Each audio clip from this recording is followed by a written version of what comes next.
Let's say you need a smartphone but only has $100.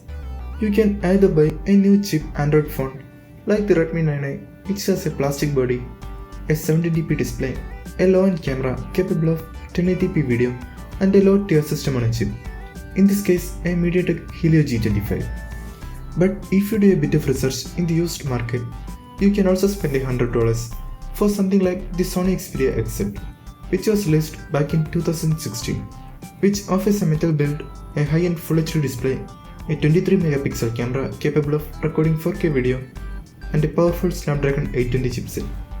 Even though both smartphones use LCD panels, the Xperia XZ has good viewing angles and produces beautifully deep colors and in key blacks for some really high levels of contrast.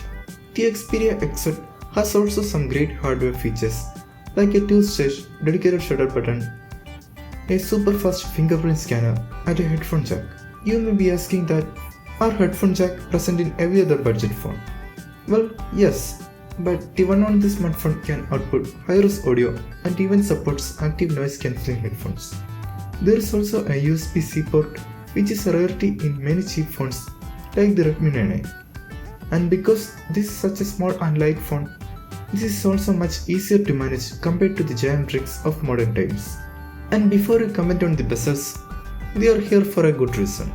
The smartphone has a high-end selfie camera with autofocus and a proper dual speaker setup, which are front-facing, still offering IP68 rating, which means you can take underwater videos without any external accessory. Running on Android 8 is not a huge issue for me, as it still supports almost every modern apps, unlike an iPhone, and custom ROMs are plenty. The only con with this device is the media core battery capacity, which is already a negative when it was launched, giving me around 3 to 4 hours of screen on time. And finally, let us talk about this cutting-edge camera system. Combining a high-resolution sensor and powerful ISP, this phone knocks out every other budget phone underwater. Just see yourself.